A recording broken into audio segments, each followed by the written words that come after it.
আসসালামু আলাইকুম প্রিয় শিক্ষার্থী, আশা করি ভালো আছো। আজকে তোমাদের ইকুয়েশনের অনলাইনে আমার দ্বিতীয় ক্লাস। আজকের ক্লাসে আমি ন্যাশনাল ভার্সিটির BBA এর ইকুয়েশন চ্যাপ্টার থেকে যে অঙ্কগুলো আসছে এর মধ্যে কিছু অঙ্ক নিয়ে আলোচনা করব এবং এগুলো আমরা সলভ করব।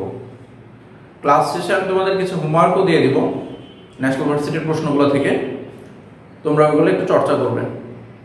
কারণ অনলাইন ক্লাস যেহেতু সরাসরি আমাদের ফিডব্যাক পাওয়ার সুযোগটা কম, তারপরেও যদি ম্যাথমেটিক্যাল টার্মগুলো SW তোমরা করো তাহলে বোঝা যাবে যে ম্যাথমেটিক্যাল টার্মগুলো তোমরা কতটুকু বুঝতে পারলাম বা ইকুয়েশনগুলো সলভ করতে পারো কিনা। তাহলে চলো শুরু করি আমরা। দেখো, প্রথমে আমরা যে ম্যাথটা সলভ করব সেটা হচ্ছে 2013 সালের 9A নাম্বার ম্যাথটা।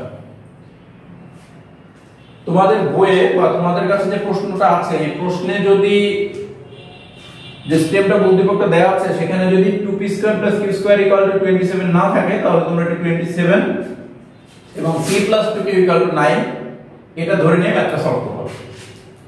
তো চলো দেখি কি দেওয়া আছে। The demand and supply equations are 2p² + q² = 27 and p + 2q = 9। অর্থাৎ এখানে চাহিদার যে সমীকরণটা সেটা হলো 2p² + q² = 27, এখানে p প্রাইস, q কোয়ান্টিটি, আর যোগানের যে সমীকরণ সেটা p + 2q = 9। এখন আমাদের প্রাইস এবং কোয়ান্টিটি বের করতে হবে।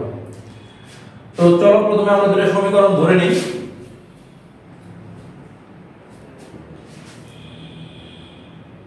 Here given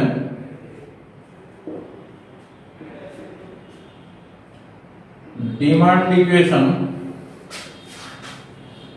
2p² + q² = 27, এটা আমরা এক নম্বর সমীকরণ দেব। আর সাপ্লাই ইকুয়েশন p + 2q = 9, এটা আমরা দুই নম্বর সমীকরণ দেব। এখন আমরা p + 2q = 9 এখান থেকে p এর মানটা বের করব, করার পরে p এর মানটা আমরা এক নম্বর সমীকরণে বসিয়ে দেব। তাহলে আমরা এভাবে লিখি, from equation 1 we have p + 2q = 9 or p = 9 - 2q। এটাকে আমরা 3 নম্বর সমীকরণ দিলাম। এখন আমরা 3 নম্বর সমীকরণের p এর মানটা 1 নম্বর সমীকরণে বসিয়ে দেব। তাহলে নাও putting the value of p in equation 1 we have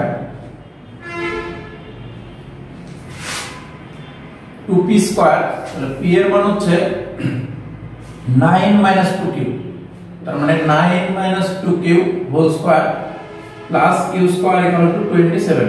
এখন আমরা a - b² করব, তাহলে 2a² মানে 81, 2 * 9 * 2q plus 4q² plus q² = 27, or 2 * 81 minus 2 * 9 = 18, 36q plus 4q² plus q² = 27।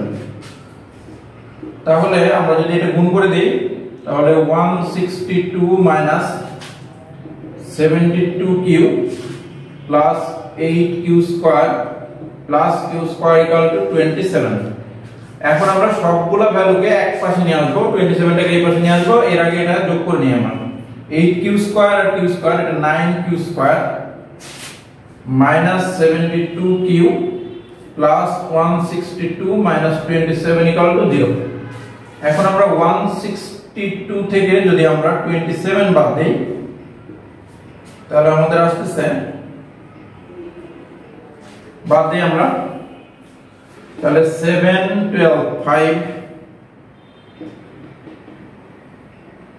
135 = 0। এখন আমরা দেখি মিডল ফ্যাক্টর হয় কিনা। আমরা যদি এখানে 9q² - 27q নেই তাহলে এখানে আমাদের থাকে আর 27, যদি আমরা 72 থেকে নেই তাহলে আমাদের থাকে 5 45 কিউ প্লাস 135 ইকুয়াল টু 0।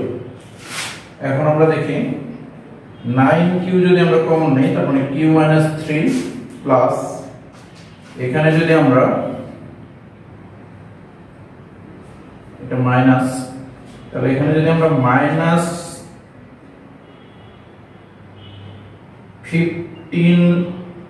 45 যদি কমন নেই তাহলে 45 কমন নিলে কিউ মাইনাস 3 ইকুয়াল টু 0। তাহলে আমাদের মানটা আসে কিউ মাইনাস 3 আর 9 কিউ মাইনাস 45 ইকুয়াল টু 0। তাহলে আমরা কিউ এর দুটো মান পাবো, একটা কিউ মাইনাস 3 ইকুয়াল টু 0 আর একটা 9 কিউ মাইনাস 45 ইকুয়াল টু 0। এখান থেকে মানটা আমরা বের করব। তাহলে সুতরাং Q minus 3 equal to 0 or Q equal to 3 or 9 Q minus 45 equal to 0 or 9 Q equal to 45 or q equal to 45 by 9, সুতরাং q equal to 5, সুতরাং q equal to 3 or 5। তার মানে q এর মান 3 হতে পারে অথবা 5 হতে পারে। এখন আমরা q এর মানটা p তে বসাবো, মানে 3 নম্বর সমীকরণে বসাবো। তাহলে নাও putting the value of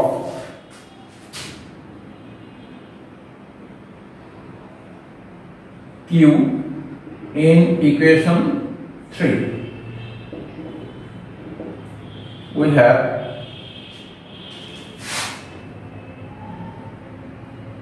when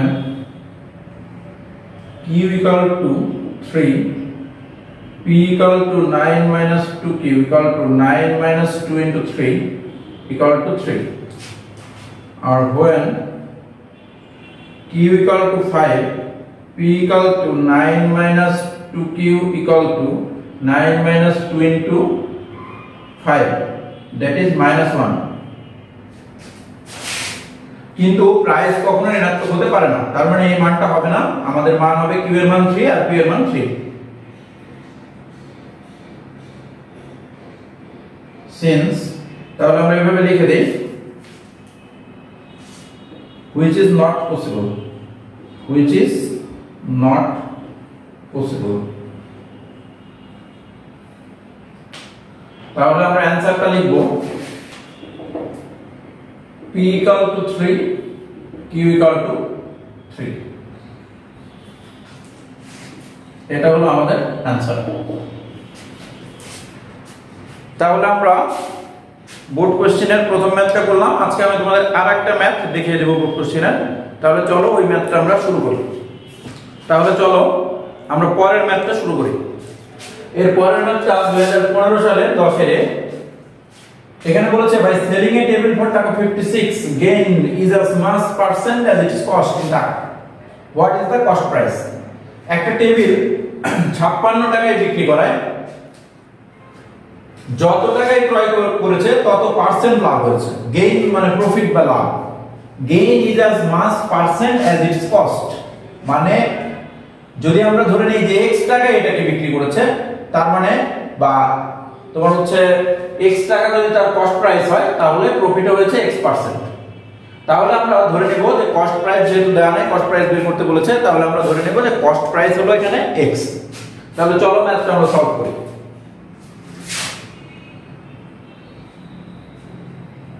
let x be the cost price, x be the cost price, মানে x হচ্ছে ক্রয় মূল্য। তাহলে অ্যাকর্ডিং টু কোশ্চেন, প্রশ্ন মতে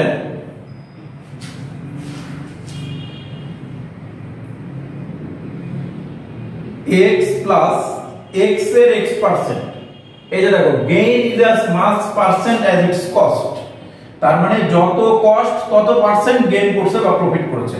তাহলে আমরা বিক্রয় মূল্য 56 মানে এটার বিক্রয় মূল্য বা সেলিং প্রাইস 56। বিক্রয় মূল্যের মধ্যে একটা অংশ হচ্ছে ক্রয় মূল্য আর একটা অংশ হলো লাভ। তো ক্রয় মূল্য হচ্ছে আমাদের x আর লাভ হলো ক্রয় মূল্যের x%, কারণ বলছে gain is as much percent as it's cost, যত কস্ট তত পার্সেন্ট। তাহলে এটা ক্রয় মূল্য প্লাস প্রফিট বা গেইন ইকুয়াল টু 56। তাহলে আমরা এটা x plus x into x by 100, x% মানে x by 100 equal to 56, or x plus x square by 100 equal to 56, और আমরা যদি এখানে লসাগু করি তাহলে এটা 100x 100x plus x square এটা 56। তাহলে আমরা যদি এটা ক্রস গুণ করে দেই তাহলে x square plus 100x equal to 5600। এখন আমরা এই 5600 এটাকে লেফট সাইডে নিয়ে এসে এটা মাইনাস হয়ে যাবে লেফট সাইডে আসলে, এরপর আমরা এটাকে মিডল টার্ম করব। তাহলে x square plus 100x minus 5600 equal to 0। এখন মিডল টার্ম করব, এখানে 5600 অর্থাৎ 5600 এটা 100, তার মানে যদি আমরা 140 আর 40 নেই 140 and 40 140 আর 40 গুণ করলে হয় 5600। তাহলে আমাদের এটা হবে x square plus 140x minus 40x minus 5600 equal to 0, that is x square x যদি আমরা কমন নেই তাহলে x plus 140 আর এখানে যদি আমরা 40 কমন নেই তাহলে এটা x plus 140 equal to 0। তাহলে আমাদের এখানে আসবে x minus 40 and x plus 140 equal to 0। সুতরাং x minus 40 equal to 0 or x equal to 40, again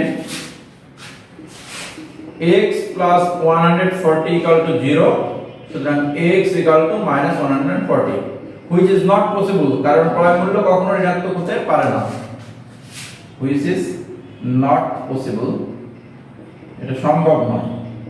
তাহলে আমরা যেটা পেলাম সুতরাং x equal to 40, so the cost price is টাকা 40, এটাই আমাদের आंसर। তাহলে কস্ট প্রাইসটা হলো 40। তো আমি তোমাদের একটু প্রুফ করে দেখাই যে 40 টাকায় বা 40 টাকায় কিনে 40% লাভ করলে বিক্রয় মূল্য 56 টাকা হয় কিনা। দেখো আমরা যদি সমীকরণটাতে বসাই দেই তাহলে 40 প্লাস 40 এর 40%, মানে যে মূল্যে ক্রয় করেছি তার কত পার্সেন্ট, ক্রয় মূল্যের পার্সেন্ট, তার মানে 40 plus 40 into 40 by 100, that is 40 plus 1600 divided by 100, or 40 plus 16 equal to 56। তো আমরা প্রুফ করে ফেলতে পারলাম যে আমাদের যদি কস্ট প্রাইস 40 হয় তাহলে আমাদের 40% লাভ করলে বিক্রয় মূল্যটা 56 টাকা হয়। তাহলে আজকের ক্লাসে আমরা এই দুইটা বোর্ড কোশ্চেন মানে ন্যাশনাল ইউনিভার্সিটির বিবিএ এর কোশ্চেন থেকে দুটো ম্যাথ আমরা সলভ করলাম। আমি আরো দুটো ম্যাথ তোমাদের এইচডব্লিউ দিয়ে দিব, দুটো বা তিনটা ম্যাথ। এই ম্যাথগুলো তোমরা সলভ করে আমাকে মেসেঞ্জারে ইনবক্স করবে। তো আমরা কোনগুলো হোমওয়ার্ক সেটা একটু দেখে নিই।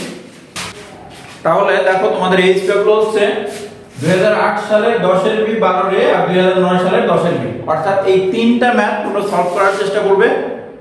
কোনো প্রবলেম হলে বা সলভ করে আমাকে মেসেঞ্জারে নক করবে, মেসেঞ্জারে সলভ করার পরে ছবিগুলো দিয়ে দিবে। যদি কোনো প্রবলেম থাকে তাহলে আমি সলভ করে দেব। সবাই ভালো থেকো, stay safe, stay home, stay blessed. Thank you.